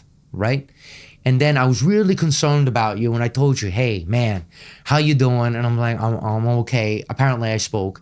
And I kept on mentioning about a pain in my side. That's it. And it was almost like a kind of repeated message. But he did pause to say, hey, but I got to tell you something. I'm so sorry, but I think you lost part of your thumb, which if you look at my thumb, you'll see I lost part of it. In fact, there was more, but through plastic surgery, they were able to build it up, and I was able to keep the nail. But at the time, it really looked like a pork sausage you cut in half, right? So You sure you're Irish? You say What's that? You sure you're Irish? I'm You Irish. said that like an Italian. Oh, I don't know. Get the Brooklyn? pork sausage. Yeah, pork sausage. There's something wrong with me. Yeah, I want to know what's it called? James Dean, those sausages. More sausages, Mom. Yeah. Right? Yeah. And asked me to coffee and water. You said car too, like you were from Boston. I'm from Brooklyn. All right. Yeah. Everybody's Flatbush. Italian. Anyway, so So he says, listen, I don't know what to tell you this, but I think you lost your one thumb. So he says immediately, he said, are you okay, Sue? Because you immediately picked up your right hand, your other hand, and said, that's okay, I have another thumb. All right? So he felt relieved. He says, this guy's with it. It's okay. It also says that he can handle the trauma. So let's see what we can do in the next step. At that time, a couple other people come. Guy from the volunteer EMS comes. Another guy from the guard comes in. So they finally have a picture of almost all those guys, which later on we try to interview to get a little picture of the story. So the story goes that people found me. Firefighters found me. Other guys found me. And now they said, now what the hell are we going to do with this guy? How long from collapse to this part of the story are we? About approximately timeline? I would say that the debris followed around maybe 5 minutes. Okay. But I'm guessing because no one was carrying a watch. I know Kerry Kelly was there. Now, if you want, Kerry Kelly is the medical officer for that scene. And she was also the medical officer for 9/11 firefighters. Okay. So I think she has her own story, and I think she knows because, as doctors, they have to keep full record of it. So if you ever want to interview her, she's out of the job now, or out of the service, but I'm sure she'll get it. The comedian, Joe Joyce, the guy on Saturday Night Live. Yeah. Joe. I don't know his name, but I know who you're talking about. I can't remember. He mentioned my name in the book. I actually had someone who was listening to him as a comedian, and they told the story of it. So I do know that he knows and she knows that answers your question, but I don't. That's all right. So continue. Yeah. So thank you. So he says, okay, what are we going to do with him? And Kerry Kelly's there and said, well, let's get him out of here and into one of those car garages because, car garage down away from this area will be well protected until we figure out another idea. So they put me out on the floor. I was next to a couple other guys who were less injured. My injuries that I sustained was I had coming up a subdermal hematoma. It had started letting fluid, into around my brain. So, I'm not a doctor, but that's what they told me. I had cerebral subdermal hematoma. Next thing that happened is that it damaged some of my nerves. It turned out to be my olfactory nerve. That's another story. And then lost part of the thumb, you already heard, major contusion, and then major injury to the testicles and also to the neck. It actually had multiple fractures, C4, 5, and 6. But it was multiple fractures, and they had to move my body. And they didn't have neck braces and longboards, so they were moving me around. So it's a miracle that I'm able to walk. They even told me later on, you're lucky you weren't a quadriplegic. Forget about it. Because 4, 5, and 6, you're going to have difficulty breathing. You're Christopher Reeve. You know what I mean? That kind of thing. Man. Less than paralysis. So I said, oh, well, that's good. Later on. So they had to move my body, but it was a kind of a joke because, if you were making a comedy and you knew no one's going to die out of it, it would be kind of funny because they had to move my body. So they got me on a longboard. They tried to get me into a rig, an ambulance, but no ambulances were working. They were all smashed. Right. They were all there ready to respond and they got smashed. So out. Let's go into this garage. All right, we're into the garage. Now lay him down here and we'll wait. But as soon as they said, let's wait, came down the other building. Wow. Okay, I wasn't there long by that time, right? So now you're thinking you're safe. No, I was not safe. All of a sudden, they threw, I remember I'm still alive and I'm subconscious, but they end up throwing a black tarp on my body as all this debris started to come in. All that ash, which by the way is not just the building, but it's actually people, the ash of people, right? And also the chemicals in all the factories, in all the places in there. So all this, I'm made to go to black. This is this is after you oh my God, I survived. Yeah. Again, subconscious right now, the only thing I know is I have a subdermal, I have some real pain on my right leg. But I'm alive. And I'm repeating it over, and that's what I'm in. I'm in a subconscious state right now. And they all know I am. And they're lucky when I'm quiet. Because there was a guy sitting next to me that later on when I met up with him, he says, you were driving me crazy. Because you just kept saying the same lines. Because when you're in a trauma, that's all you end up doing. Yeah, it's like being shell-shocked. They used to call it shell-shock in World War I. Yeah. When I was in the fire department, I met up quite a few of those where people got into a major accident and they're saying, do you know where my cigarettes are? You know what I mean? Their partner just lost their head, decapitated by a truck. Yeah. They're like, well, you know where my cigarettes are? It happens a lot, too, when people, I don't say accidentally, like a DUI hit somebody and kill somebody. Yeah. And they seem very, almost like they're joking and laughing. Yeah. And it's like your brain goes into, I don't know, it's not a protective mode, I don't think, but some sort of a mode where it's like, you know, you don't really understand the gravity of the situation.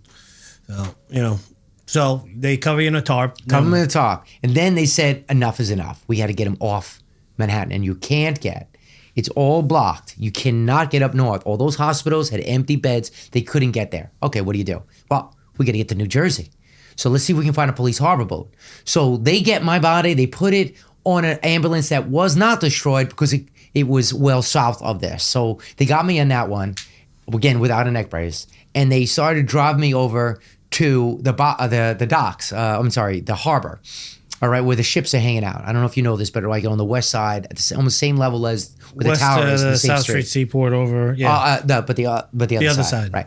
Right now, where there's that park made of old concrete and stuff like that. Anyway, so they start driving down there, and then as they get to it, there's a big, huge, fat chain that blocks any vehicle because that's what you do. Your bicycle can get through, your walker can get through, but no, you're not allowed to get through there. So what are you gonna do? You don't have the key for that. So they said, we're going to ram it. So with me in there, I remember that. They go and they try to ram through the chain twice with my body. Fuck my neck. Rope, my neck. You know what I mean? Rope. They get through at the second one and they drive right up to the harbor. There's a police harbor boat. Other people trying to command it, like firefighters will trying to commandeer boats and try to use them as well. But the police harbor boat's there and the tide is down. So they have to actually get my body at a 45-degree angle to send it down with guys on that boat to bring it over there. And then to bring it up to a sum, because now I'm leaving the scene, they get over to the New Jersey Triage Center, which is the only triage center we have now because no one can get to anything. So the New Jersey was now taking care of us and putting tags on us if you were useless, if you cannot be served here, and the ones that return to sender, the ones that can get first aid. One guy got his care over there. It was stitches and stuff. And he says, no, he has to go to one of those hospitals. So they took him to a hospital, checked me out. So we're now out of that scene. Wow. So your next question, please. So imagine surviving all that, right? They get you on the boat, your neck's broken, 2 car accidents with the ramming the chains. They put you on the boat, you survive all that, and you go, oh, fuck, they took me to dirty Jersey. The armpit of America. That's a pretty heavy experience, man. Very heavy experience. Heavy as it gets. It'd be great if I remembered all of it, but at the same time, the doctor said, you're lucky you don't remember most of that stuff. Wow. He says, because I don't know how you would handle it. You know what I mean? Yeah. So that's 9/11. So then, wait. And now 9/11, I'm in the hospital when I woke up. How long were you in hospital for? I was in the hospital up until the 23rd. And they actually bounced me from one hospital. They put me in a helicopter when they found out, when they did what do you call it? The CAT scan. What's the machine that makes all that noise? MRI. All right. So they put me in the machine when I was in a stupor. And when I was there, I woke up. I thought it was in a coffin. I freaked out, I know. So that's when they found out that I had I needed a neck operation. So they flew me over in a helicopter. I remember the sound of the helicopter. They landed me and they took care of me. And then I was in the New Jersey Medical Center, Dental and Medical Center, the next day I woke up. And there was no memory. When the South Tower and the North Tower, you were protected, correct? North Tower? You were in that parking lot? I was already in the parking lot and I was covered with a tarp. That's correct. So obviously you were hit with something, but were you covered in debris? I was definitely, when I was there at the site, I was covered with debris. Okay. And also I was hit by something because they had the scar tissue in the back. It was 2 things that could have happened. One, the blow, the force of the air caused your body to swing your head back to the SCBA and smack it real hard. The other one is any piece of debris that you struck when you struck around or wherever else. So that is what I knew. So now when you come to, what's the first thing you think of? Okay. When I woke up, my brother was there, and my brother actually was telling me what had happened probably for the 5th or 6th time because I had short-term memory loss.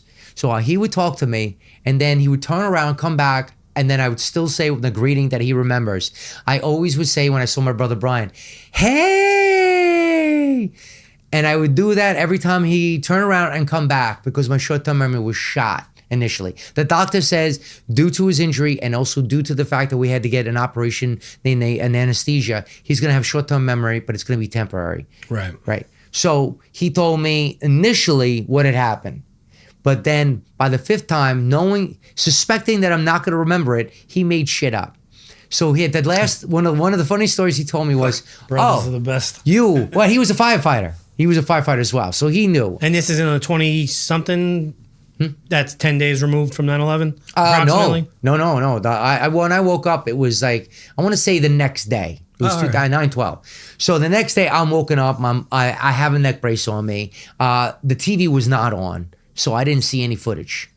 And I didn't see footage until Brian left. But he said, at least I don't remember it. He said, when I finally came aware, he told me, and now that's when it sunk. He said, the first 5 times you cried every single fucking time I told you.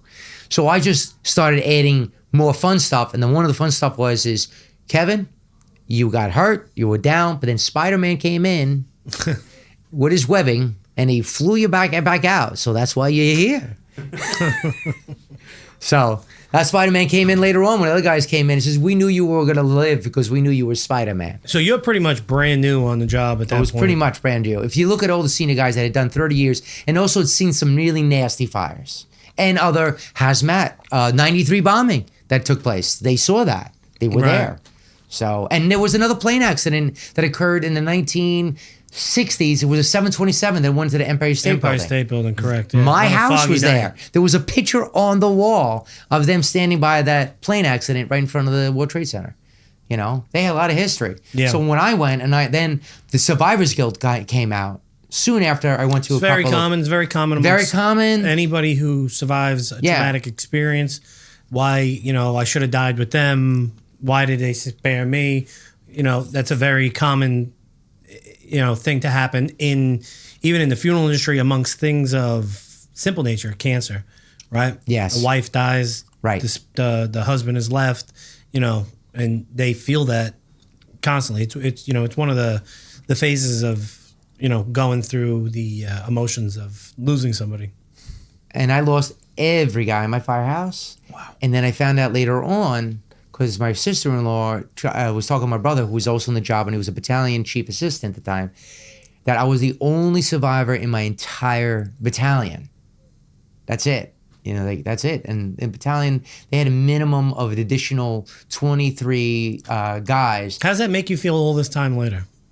Oh, like I said, I said, I don't know why I'm alive. Because, if you added all the experience you got from, there's 2 of my serious guys. They're like 3 of my lives. They just had so much more experience. And I mean, one was not only a great firefighter, was a great plumber. He knew so much information. And he was like the guy that everyone loved. He was the guy I first met in the firehouse when I got in there. Hang on. Sorry. I get emotional because I remember him so well. Yeah, I mean, seriously. So he was the guy when I came into the firehouse. Just the first day in the firehouse was another story and a half. But he busted my balls in a fun way. I had made coffee because I told you I was a low guy. I made coffee for all the guys before. It was like 3 or 4 in the morning. I showed up way early. And I made coffee around 5:30, 6 o'clock because I didn't want the coffee to go bad. He shows up. He comes out of the house watch. The house watch is the guys that get the calls. They hear the beep, boop, engine, truck, and then what they got to do, right? Right. He's the guy that makes sure they got the piece of paper, the address, and then they go out on the call. So he's saying, oh, I see this guy. He's the new guy coming in, and it's like 6 in the morning. He goes and he sips the coffee. I actually wrote the time I made the coffee so they knew it was fresh. And he goes, it doesn't taste like 6 o'clock. It tastes more like 4:30 the clock. So he's busting my balls. Yeah, it was awesome. So I remember high school with hoses. Was that? It's high school with hoses. Right. That's really what it is. And police department is high school with guns. Oh, so he hit me because he had many years in the job. He was well loved in the house, and I had 2 months in the job, and there were already people who did not like me. And part of it was because one guy was a womanizer, and the first time I was there, so it was I got a date with some girl that looked like the psychologist in what was that Italian family show? Sopranos? What's that? Sopranos? The Sopranos. You remember that lady? Yeah. How beautiful she was? She was spot on like her. So she shows up at the apron of the house. So I got a lot of guys in the house that when they saw me, I'm like I'm okay. I'm okay looking. I'm young. I'm spirited. But I wasn't some of the guys, especially this guy, who's a womanizer. And so I had some guys that didn't like me in the house. So after this, I'm going, I got some guys that don't like me in the house, and they love this guy, and both of those guys died. Did you have the opportunity to attend like the funerals for your house? Yeah. What's most going of the guys, through your mind? Well, what's that? What's going through your mind while that you're watching flags being folded, caskets being lowered, widows crying, kids growing up without parents, without mothers and fathers, and you're sitting there, and you're standing there, and what's going through your mind? Like, I said, why me? Why am I still alive or not? That was number one. Number two, what am I supposed to do? Because normally, if you're in good mind, health, and stuff like that, the job is to help them out. And I was actually separated them for about, was that 23rd was 12 days? 12 days. Yeah. So the operations were already going on. Families were already showing up at the firehouse saying, did you find my man? Did you find him? Every day. And then to the point where they were now sleeping in the house, which was normally never done. Now they're there 24/7. When he's going to show up, when they're going to get a part of them. You're right. A lot of those people, they wind up only getting like a bone fragment to bury. Yeah. Yeah. Or a remnant, something they knew that only they wore, a ring. Right.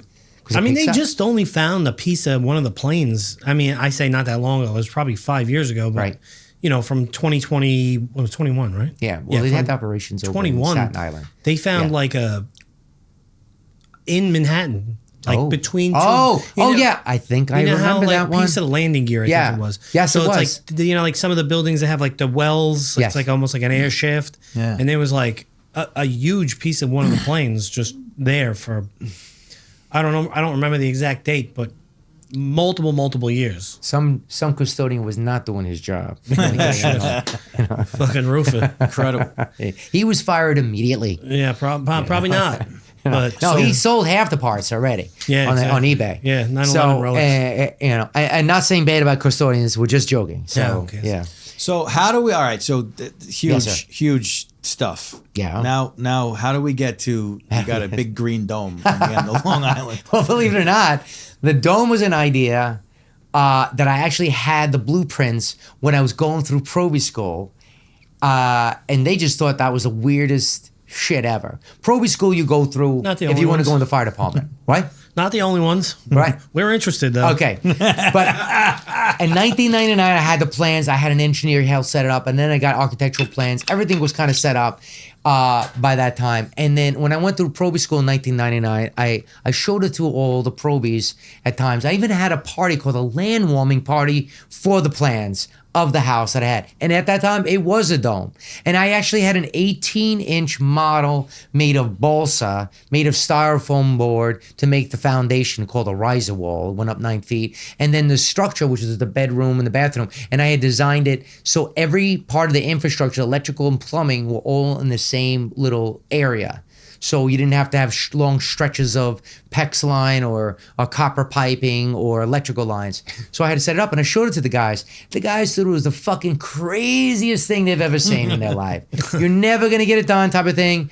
I had a couple of times that sometimes they would spend a few minutes saying, well, the plumbing might be a little bit off here. You have to make sure you have... You have no kids, right? I have no kids. I was going to say, there's no way you got that done with children running around. So most people say... you definitely didn't have a girlfriend at the time. You didn't have a woman at the time because you usually say the same thing. You did. About you that. just weren't sure if it was a woman. Oh, let me take this out. I'm going to make noises with that. Sorry about that. That's all right. Don't worry about it. So, I was single. I think the longest relationship I usually had was like 6 months, maybe, something like that. So even if the idea came out and they loved it, they didn't love it for too long, So, and I don't think there was ever a breaker, like a line breaker. Like if you don't love the dome, you don't love me, we're out. Okay. Even the wife that I got after a fundraiser of 9/11, the woman that I finally met, I met after 9/11. You got some catch lines there too. What's that? You got some catch lines you could do, like back when you were young, like dome and bone. I don't get it. Sorry. It's all right. Catchling, I heard. But... Catch line. Oh, catch line. Oh, yeah, catch line. Keep going on the dome.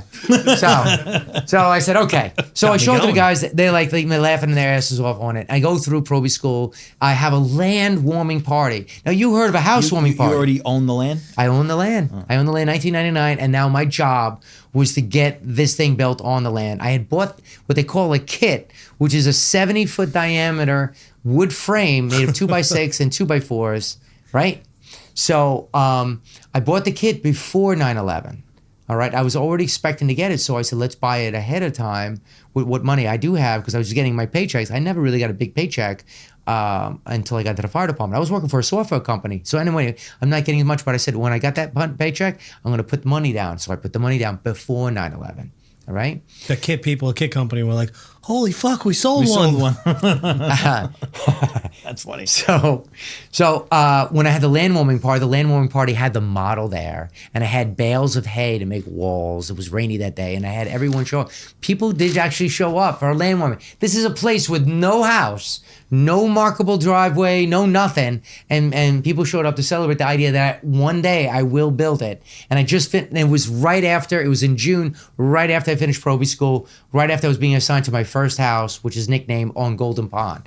So now, when did you actually finish building it? I started building it in 2004. And you built it yourself? And I built it with a bunch of firefighters. I designed it. I had made sure the plans were right. And then I did more of the logistics, like, Kev, we're going to need more wood. So you're like, I'm probably wrong, but you were like the equivalent of the battalion chief. Okay, you got me in the fire department. Thank you for putting me in that role, because I always wanted to be a battalion chief, so thank you. I'll take it for now. You got it. All right. Technically, we would say maybe general contractor. Yeah.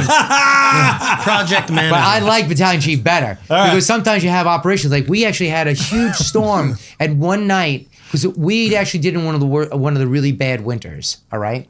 And at one point, the wind was so bad, we were putting a tarp over the big dome structure, and the wind whipped up one of the sides of that with me along. I went up about 8 feet up and then came down. Oh my God. And that's when the lead carpenter said, Kev, let go. Because you can't lose the owner.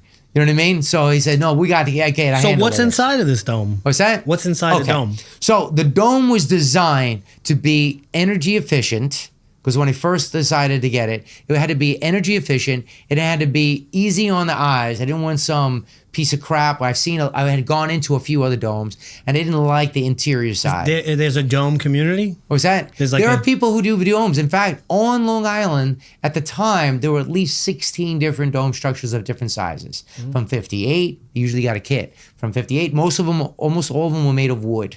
If they were residential. 58, maybe 48, but never a 70. In fact, in the United States, the guy who sold the only kits that were at 70 feet, actually was 72 initially, he said only 3 people bought the kit, and only two may have, but only one I know completed it. The other guy did it, and he basically buried it up as a, what are the people worried when they worried that the world's going to end? Doomsday bunkers? Yes. Yeah. But we don't know what happened to that guy. So, but he says, so you're the only one I know that actually completed it. And I think, thank you. Was it a bitch to get like the town to sign off on it and stuff? No, but you would think it is. And if you were the town board, maybe, if you were the town building code, maybe you would say, screw that. But my guy said in Riverhead, thanks, said, is it made of wood? And I said, yeah. And I brought the model at the time. Remember that 18-inch model? I brought it, I laid it right on the counter. And he says, is it made of wood? He says, yeah. Then if as long as it meets the code, you're good. And he says, but. So this is, you live in this? This is a house too? Yeah, I live in it. And he says, but you need to go to Albany to like the main chief guy. You know, you send me on the battalion chief. Well, he's the deputy chief. He's the big guy. Or the commissioner. And he says, yay or nay. So I went up with my model. But believe it or not, as soon as I got up there with them, he's like, no, the dome's great. I just want to give you some ideas of how you could do the interior design. So I ended up spending a half hour talking about that. But it was a go. There was no real conflict. And part of that had to do with because other domes had been built. One particularly actually in the same town I didn't know about till later on. And they went through hell. But then when they said I'm pulling my lawyer, they just backed out. So now you asked what's inside of the dome. Because you saw maybe a video of the outside. Yeah, so some psycho on it, top of it. It does. It looks like it. I had Is that you things. in that picture? That's me. That's me. Jesus. I did actually redid that whole roof. All that white coating was me. I had to be on a harness at times to go down. Other times I had scaffolding. Other times I had a pole that was a wide brush, but it went up about 16 feet. And I did 3 to 5 coats of that stuff and it's like a That special white membrane, elastomeric. yeah. I have it on my flat roof. Oh, you on the do? funeral, Yeah. It works It's really expensive too, though. good. It's got to dry as Absolutely. one solid piece too. Yep, So you gotta hurry up when you do it. Some interesting life you've led. What's that? Some interesting life you've led. What? Sorry. An interesting life. Oh you've yeah, led. so far. So far, yeah. Yeah. So the dome, like I said, when I first built the dome, I actually was contracted to do shingles, but the guys who were doing it while we were doing other construction, they came. We had the sheathing on it by this point, and they started putting the peel and stick ice shield barrier because I asked for it. It was made of recycled tires. So I had them, I got it sent over from Ohio, made of recycled tire content to make it. So they started putting it on. They got up to 2/3. They had contracted to do the whole thing in shingles, and then they disappeared. They never answered their message. Tom They never Holman got 'em. picked up the phone. They were so scared, I believe, to do a dome. Wow. Yeah, no one wants to do a dome because it was so unique. When I asked to get the roof done, no one wanted to do an estimate. No one wanted to come. It was just that gonna do weird that? Yeah. to them. Half of them were probably like, "What?" yeah, What do you mean a dome? I Yeah, geodesic all dome. right. So, and I didn't think it was that weird because I've seen other homes already being built and someone else that had done with shingles. But apparently was not popular. Even though the Native Americans used to live in 40 years of life. wigwams. First time I ever heard about it. Well, they used to be And they building used to the live in- wigwams that's were where you live actual now. domes in native Long Island was all about Wigwams, wigwams, yeah, which yeah. is domes. And But you live in that now. That's where you live. I live in that now. We live Isn't in there. wigwams a bug that goes in your ear? No, wigwam is the Native Yeah. American structure. Now to get you, I don't know if I can get you excited. The first floor is 3,760 square feet for the first floor, That's huge. and they build a post and beam structure that almost looks like a tree house. That's two more exactly- levels. That's how I envisioned it too, like just like Swiss Family Robinson. There's style. many farms in the Peter inside, Pan. and it's a wrap. It's No a Lost quote of a Boys. little wraparound, but it only takes up roughly about a quarter, no more than a third of the space, and it's all open, so it actually doesn't touch the side walls. So I have airflow, and then the rest of it is all open. I have a stairway on the south side because I like to make sure it's energy efficient. So I had to have only all the windows needed to be only on the south face. You have air So- conditioner? what's that? Air conditioning? No, I don't need it. Okay. So I gotta ask, you meet a lady. What's that? You meet a lady. You go come back to my house. Yes. And you pull up to the Geodesic Dome. Yes. And what's the reaction? Okay. So they are mixed reviews. I'll go with the first person that I had the plans with. I bet. The future to be wife at the time. No. This is the one I ended up getting divorced with. The first date with her, that was the one I met at the fundraiser after 9/11. It was only a few days. I just came. 23rd, I'm out of the hospital. By the 26th, I'm already at the Firehouse, and they're already starting the first fundraiser over at some bar. And I meet her, strawberry blonde, freckles.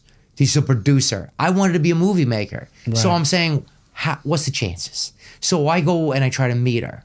And because I'm looking at her, I talk to her. She says, "Hey, Kev." Actually, they try to introduce me with everything. Like I'm the guy's a wounded guy, so I figured maybe they're gonna get points by meeting the guy who's Sympathy wounded, points. who's wearing a cast or something.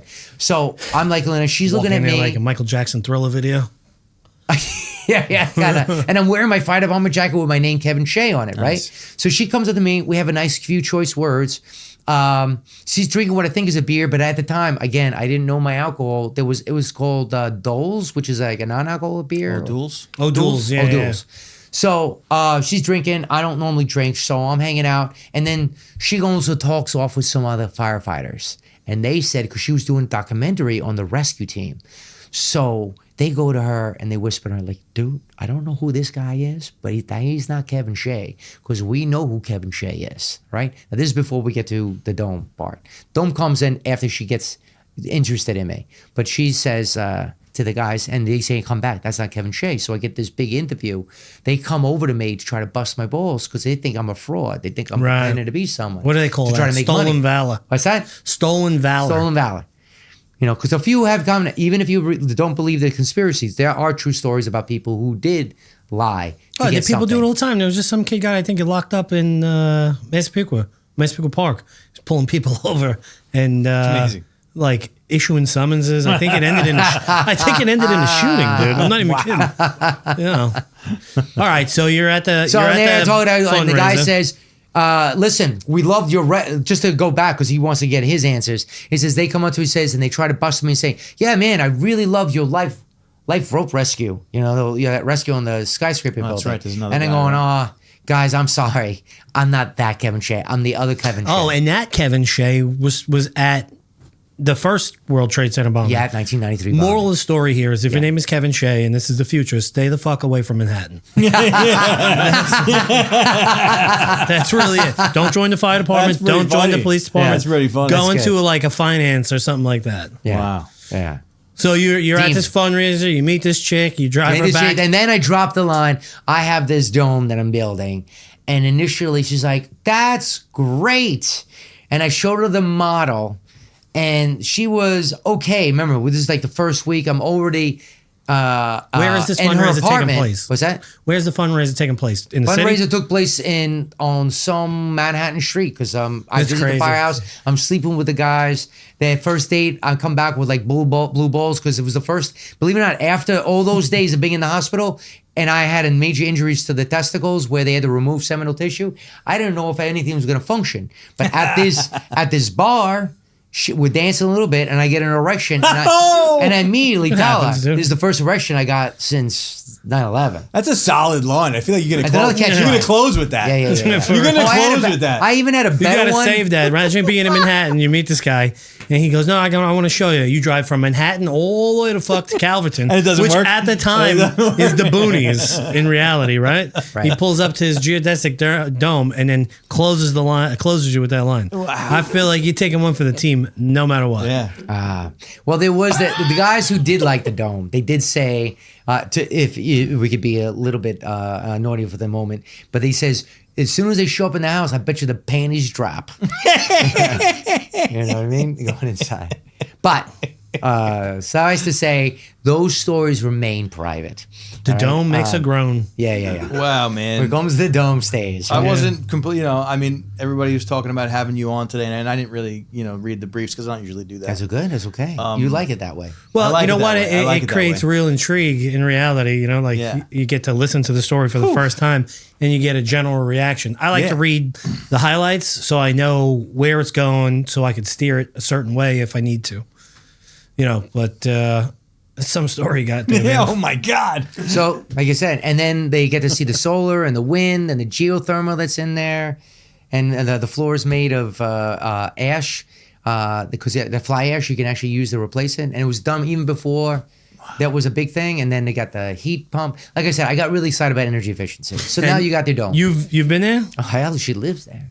Oh, okay. Oh yeah. What She's was been your there- initial reaction? I thought it was great. I thought it was unique. Yeah. At the time, I Yeah, was. inside looked much We went better. to high school together, so I. Oh, all right. So you knew him. yeah, I knew She him. knew me. Yeah. Would you describe him in high school as quirky back then or Yes, and a lot of energy. A lot of energy. He Oh, a lot of- dated I could all tell. my friends. Yeah. I was like just. And I like, didn't get yeah, embarrassed me. easy back then. No, you weren't. Where did you But guys that could grow be I up? was clueless, And he but was I'm not always sure. like the guy in the group, surrounded by a group of girls. He was like. Always around a group of Yeah, girls. where did you guys grow up? East of Talcott. Stony Brook. Oh, okay. Yeah, we went Yeah, to Three Hills School District. Yeah. Yeah, small world, huh? It was nice.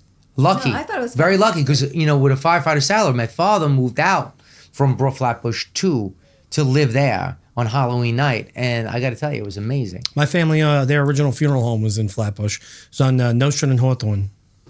I wasn't surprised that we went there because my grandfather, Shea, he died in Flatbush. So It was the name of it back then was Noche Funeral Home. Then the neighborhood changed, and it became, I think it was Matthews, and now it's something else. They probably sold it for $1 kajillion. Wow, man. they do make a lot of money over there. Oh yeah, the real estate's out of control. Dying to get in. Boom, boom. Jeez. Your story is That was heavy. dead serious. Want to hear about Nicaragua? We don't have time. We got about 5 minutes. Okay. So, you want to hear about Nicaragua? Sure. Yeah, Okay. he's probably it's from there. I was getting through the rest of the Pirate, process this of the guy. dome. I was feeling like things were closing because I was always loving the process. And it was not easy, obviously. I had even lost my team when they were building the roof. They left on winter, the first day of winter they left. That was their last day, and I had to actually finish it off. So there was a lot more challenges after that, but she's good. So I'm feeling, after the solar panels in, some guy shows up, admires it, and says, I have land in Nicaragua. I said, listen, I normally travel by myself. You may say because I was quirky. It was just the idea that I'm single. No one else, right? Yeah. I'm divorced now. I says, so do you want to come with me to go to Nicaragua with your properties? And I said, I'll go. Let's go. I went. I kind of split up from him because he turned out to be a shyster or whatever they call those guys that scamming people. I don't know. So I ended up going on a piece of land that I thought was kind of nice. I climbed up a tree and I see a nice view. And I said, this was the only time I didn't think like, oh, what can I do creatively? What can I do that can improve on it? It's just one time I said, buy the property because eventually it's going to go up in value. The property tax alone on 46 acres was only like $140 a year. Yeah. So I said, if I buy it, and it was only 6 miles from Costa Rica, and in Costa Rica, I was already receiving the big flow of people coming in, and the prices were going up 100% one year. Now over 10 years, it's up 800% for a value. So now it's like you have to have $1 million. So I said, I'll buy this and try to forget it. It turned out that I cannot be that way, so I started doing small stuff like curb appeal. What if I can stop the erosion going on because there was a river going through it, seasonal river. So I started using erosion techniques to block it. Then I said, what if I have an area, because someone's not going to come there and go, oh, there's an area I'm going to put my house. Why don't I make an area so they can say I can put my house there? So I cleared out. Go ahead. Did you ever think about going to school for like being an engineer? Because it seems like you have I wanted to be Steven Spielberg. To be honest with you, I wanted to make movies. I want to be his son. I don't want to do the work. Yeah, but I'll tell you, one of my strengths but weaknesses is the idea that I like to do projects that solve certain problems, or it's a model for other people to possibly follow. When you do fashion. You were always like this though? Yeah, I guess. Prior to 9/11? Yes, so funny because the doctors even said that when I started asking questions. Was he always like this? And they say, yeah, my mom said it. Yeah, he's always like this. No, I just wonder because if it's like, a mechanism of your brain that's trying to, like trauma coping, like just keeping you busy, and like keeping your mind off of things. And then. Well, I'll tell you this. Yes. But it was always because I felt like I needed to do more. And I didn't have a community that I could feel I could do that with until after the fire department. I mean, during the fire department. And then even after the fire department when I joined the Gardeners. And then even after that, when I started doing more with the community of Nicaragua. And then finally now with the Democratic Party that I'm in, that I'm feeling like I can actually be who I am. And they actually accept it as opposed to, being that little oddity. Well, live and let live. I mean, that's my policy, Right. If that's what makes you happy, right. Fuck everybody else. Yeah, and do as much shit I do as you say can. that often. Go fuck himself. Yeah. Yeah. So. After giving my kidney, I said that a lot more when I donated my kidney. I just said, you know what? I already saved 12 lives, or extended 12 lives. Black market, or you did it legit? Did in Nicaragua? I'm still working on this. The scene is still opening up. True. No, it was the kidney exchange program with. They needed one person to stand tall and donate their kidney to an anonymous person because everyone wanted to save their uncle, their aunt, their mom, but they didn't have the right chemistry or the right something. The match. But they were a match for someone else. So he says, what if we find a match? You want to do it for him, but you don't have the right blood type, right? Great. But if you're willing to help someone else, we'll find someone that will get it for this guy. Hopefully. And then I was that guy. And then not only did it stop there, but there were 12 other people who had the same one. So did you receive a second kidney? What's that? You're just rocking with one right now. I'm rocking one. So, kidneys, I forget the exact term, but it's a, I want to say like bilateral something. Yeah. So the kidneys, if you lose one, the other one actually grows in size to make up for the lack of production. I wish that happened with my testicles. That's it. We can't have a better ending than that. Well, we really appreciate you coming in. You got an amazing story and a great attitude. Absolutely. And we wish you the best of luck with everything. And then if I'm out in Calverton on a funeral, you see a hearse pull up, don't be alarmed. It's just me. I'm coming to see everything. Okay. I just want to make sure I have a heartfelt mention to the families that are going to be listening to us that relate to 9/11, because this was discussed, that although there was a lot of humor going on, I want to let you know that my hearts go out to all the families, ones from my firehouse, every firehouse, even civilians and any other field, Port Authority as well. My condolences to you, and I'm hoping you're doing well today. Of course. And their families and their children, their legacy, everything. Absolutely. Kevin Shea. Kevin Shea, thanks to meet you. Thank you. Same here. I'll push this Thursday. Right out of the way. Okay, thank you, bro.